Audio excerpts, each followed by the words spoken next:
It's been 10 years. However, Tony called me out of the blue, and I couldn't help but wonder what he wanted from me. To my surprise, he said something shocking. I'm going back to your home with my wife, so you need to leave. That place belongs to us. I couldn't believe what I heard. I decided to set the record straight for Tony, who was still living in a fantasy world. Our family home will never be in your hands. My name is Andrea Jones, and I'm a 34-year-old office worker. Although I'm currently single, I was actually married once to a guy named Tony, who, to be honest, was quite unbearable to even think about. We met at work when I was 23, and he was 22 as a new employee. As his mentor, I told him the ropes, and we ended up working together on several projects. Tony was an energetic and lively new hire with a great sense of humor, and we had a lot of fun working together. One day, at a company drinking party, he approached me and said, Andrea, would you like to go on a date with me? I've been quite interested in you. I was taken aback, but I agreed, and we began dating. We had a great time together during our relationship. He would take me to various fun places for dates, not just the usual spots, but also some hidden gems. We had great conversations, and he always made me laugh. I found myself increasingly drawn to him. We continued dating without any problems, but about 6 months into our relationship, I found out I was pregnant. You're pregnant? Yeah, I'm 9 weeks pregnant. I'm so happy to become a father. But we're not even married yet. Of course, we'll get married. Now that we have a child, let's start a happy family together. Hearing him say that, I felt relieved and happy. And so, we decided to get married. When we told our parents, they were surprised that we became pregnant before getting married, but were reassured by the fact that we worked at the same company. We went to his parents first to ask for their blessing, but instead, they apologized and said, We're sorry that our son has caused you trouble. Then his mother said, Please take care of him, Andrea. Mom, normally it's the husband who is responsible for taking care of his wife. No, you're easy to get carried away, so Andrea needs to hold the reins on you. Hey, haha. Tony and his parents seemed to get along well, and I felt happy about that. If he grew up in such a family, I was sure he would care for our child and we can become a happy family. I imagined our future with hope.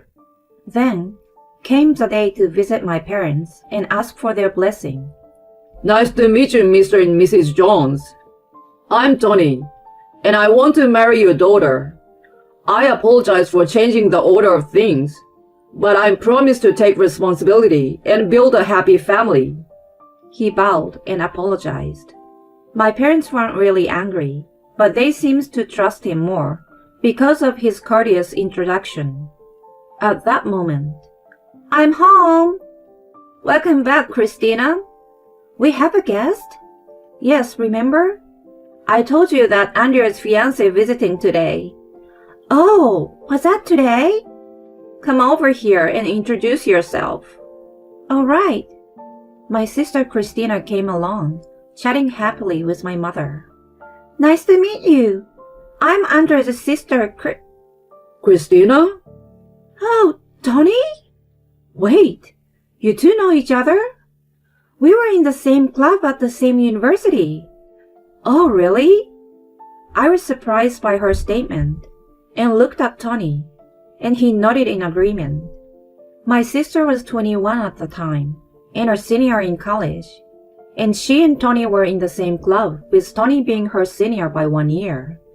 It's a small world, I said, surprised, just like the two of them. Whoa, I can't believe you are Andrea's sister. I was also surprised that you're my sister's fiancé, Tony. Our last name in Jones, a very common name, so I guess it's hard to tell we're sisters. If Christina already knows Tony, Then it's like he's already family. My father said, and my mother smiled kindly. Thus, the marriage greetings ended in a friendly atmosphere. The dinner party for both families' greetings was also enjoyable, and we got married and became husband and wife. I went on maternity leave as I was pregnant and focused on household chores while enjoying our newlywed life. Every day, I made lunch boxes for my husband, cleaned the house, cooked dinner, and waited for him to come home.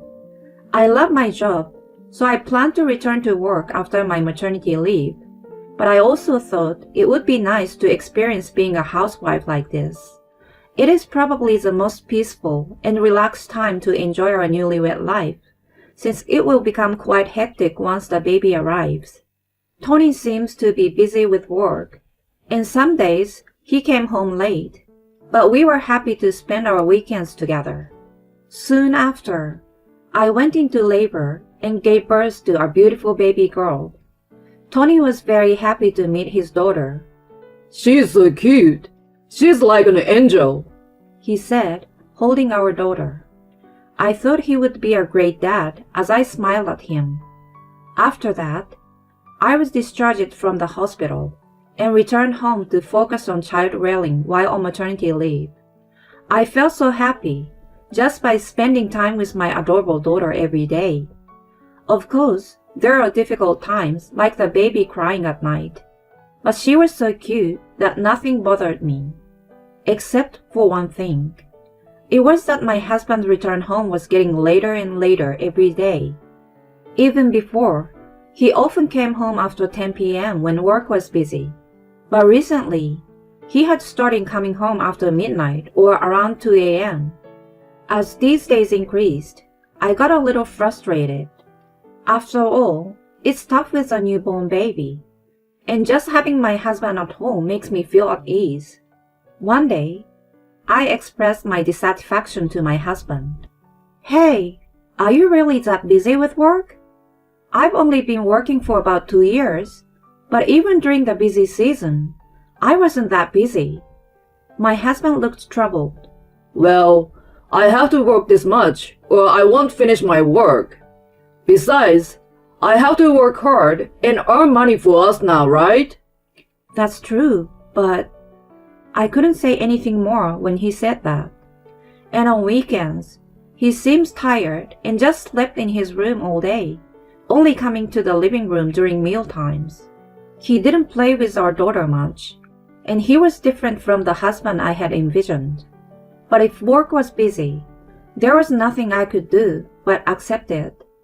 But in the midst of all this, I found out a shocking fact from a colleague at work who contacted me. The call came during the day. Hey, isn't this Tony? My colleague was apparently off that day, and she came to town to do some shopping. She saw my husband dressed in a suit, walking with a woman she didn't know, and she took a picture and sent it to me. What? Are you kidding me? I was so shocked when I saw the person in the photo that my head went completely blank. The woman next to my husband was my sister Christina. The two of them were holding hands affectionately, and it didn't look like they were just relatives. Furthermore, when my colleague secretly followed them, it seems that the two of them boldly entered the hotel in broad daylight. I felt as if my head had been hit with a blunt object when I heard about it. After that, I decided to hire a private investigator to confirm whether they were really having an affair. I still had a part of me that wanted to believe in my husband. However, it turned out that my husband was indeed having an affair with my sister, and several evidence photos were sent to me from the investigator. When I asked my colleague, she said that my husband hadn't been working overtime for the past few years, and always left work on time. In other words, he had been lying to me and meeting with my sister all along. With the evidence in hand, I felt an indescribable anger toward my husband and sister. I immediately confronted my husband, showing him the evidence photos and asking him what he thought he was doing by having an affair with my sister. He couldn't deny it and eventually confessed. Christina was the one who came on to me. At first, we were meeting with a few friends from the university club, but then we started meeting alone. Before we knew it, we were meeting more than half of the week. That's enough. Do you think you can get away with doing something like this? I'm going to divorce you and make you pay alimony. I guess that's inevitable. Of course. I will make Christina pay too. Huh? He was very surprised when I said that. She's still a student and will graduate soon. It's too cruel to demand alimony from your own sister. I think the one who deserves the criticism from society is my sister, who slept with her sister's husband. If you don't want to burden Christina, then you should pay for both of you. Considering the going rate, it would be around $70,000 for two people. $70,000? That's outrageous. You did something that warrants that kind of payment. You're going to take responsibility for your actions. When I said that, he turned pale. Anyway, let's talk about this thoroughly next time. He said that, and we agreed to have a discussion with both families present. He said he would stay in a business hotel for a while, so I was left to live with my daughter and think about our future. And so, we decided to have a discussion about it at my parents' house over the weekend, but my husband and sister didn't show up. This surprised not only me, but also our parents and my in-laws. We are truly sorry about this. It's bad enough that he's causing you trouble, but not showing up to this meeting is beyond our comprehension. They said, apologizing profusely. Well, our daughter's not here either, so we are both at fault. They also expressed their concern for me, who was the main victim in this situation. If the two of them continue to be unresponsive, we'll pay the compensation for you, and we'll also cover the child support payments. My in-laws apologized deeply once again, and my parents paid me the compensation that my sister was supposed to pay. I felt uneasy about receiving money from my parents, but they assured me that they would find my sister and make her pay, so I didn't have to worry. Honestly, as a single mother who has to raise my daughter, I could use all the money I could get, so I was grateful. In the end, we couldn't reach either Tony or Christina. I also went to Tony's workplace, but he had apparently submitted his resignation letter and quit. Christina had just graduated from college and planned to become a part-time worker as she hadn't found a real job yet. I knew she was mobile, but I never thought my husband would abandon everything and elope with her. After that, I lost all contact with them. Later, a pre-filled divorce form was sent to me, which made me angry, but I signed it and submitted it immediately. As Tony has resigned from his job, I decided to return to work after my maternity leave. My colleagues sympathized with me and supported me, saying that it would be difficult, but I should hang in there. From then on, I worked hard to raise my daughter. I sometimes received help from my parents to raise her, and we made a lot of memories together. Before I knew it, 10 years had passed, and my daughter had grown up to be a wonderful girl. Amidst that, I received a call from an unknown number. I felt uneasy, wondering who it could be, but since it could be a work-related person, I decided to answer it. Then, to my surprise, I heard the voice of a certain person. Andrea? It's me, Tony. Huh? The person on the phone was my ex-husband. It had been 10 years since then. I couldn't help but wonder what he wanted from me. How are you doing? What do you mean? You calling me isn't going to end well. How are your parents doing? What's it to you? Why do you even care about my parents? They're also Christina's parents. What's wrong with worrying about my wife's parents? My ex-husband said that. I see.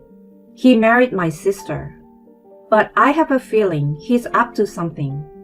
I should be careful and probe for more information. My parents passed away, They both died from an illness. Seriously? Then what about your family's home? I inherited it. Then, my ex-husband made a surprising statement. I'm going back to your home with my wife, so you need to leave. I couldn't believe what I heard. What are you talking about? I said I inherited it. I'm saying that Christina and I are going to live there, so you need to leave. Also, why are you the one who inherited the home?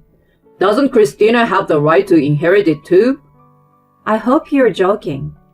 After betraying our family like that, how could she possibly have the right to inherit anything? Don't be ridiculous. I won't accept that. We just had a kid recently, so we are going to turn her family's home into our home. I decided to set the record straight for Tony, who was still living in a fantasy world. Our family's home will never be in your hands. What do you mean? Like I've been saying, I inherited it. And then, I heard a woman's voice, probably my younger sister's. Hey sis, I won't allow you to inherit the house without my permission. We need to talk about the inheritance too. I didn't really want to deal with them anymore. But then, I came up with an idea. I guess we have to talk about it then. I told them to meet me at the coffee shop I specified. And there, I met my ex-husband and sister for the first time in 10 years. Both of them looked shabby, as if they were struggling to make a living. Christina and Tony asked only about the inheritance and the inheritance of the house. I was amazed that they didn't seem to feel sad that our parents had passed away. Actually, the story about our parents' death was a lie. They are living in a different house now. They had sold the old family home so that Christina couldn't return. But I didn't mention that fact, and I just nodded along with their talk. Christina said, "We'll leave it to you to divide the inheritance then." And they left the coffee shop. That was the beginning of my plan. An hour later, I received a call from a friend who had helped me with my plan. I had asked my friend to tell my sister and ex-husband to find out their current address. Once I got the address, I reported it to both sets of parents. Soon after, both sets of parents and I rushed to my sister's house. "Why are you here?" They were quite shocked by our sudden visit. Both sets of parents demanded reimbursement for the money they had paid in advance for consolation money and child support. "We don't have any money to pay you back. We've been working part-time jobs and barely making ends meet." They said that, but our parents didn't forgive them. If that's the case, then you will have to consult with the police or a lawyer and figure out what to do. The word police and lawyer made my sister's and Tony's face turn pale. "That's going to be a problem. If it's okay to pay little by little, we'll pay. So please forgive us," they pleaded while crying.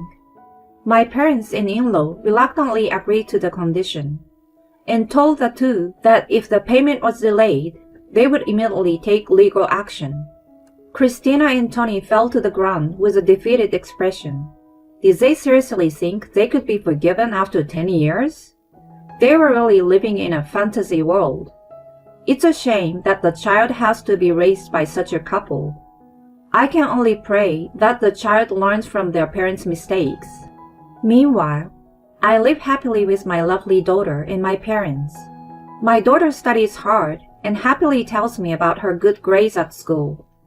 I plan to work hard so that she can continue to smile in the future. My sister and ex-husband were both lazy, so perhaps that's why they were attracted to each other. I was angry when they eloped and ran away, but I felt satisfied when they were finally found and couldn't run away anymore. Andrea was probably glad to have cut ties with such terrible people. I hope she and her daughter can continue to live happily with their parents.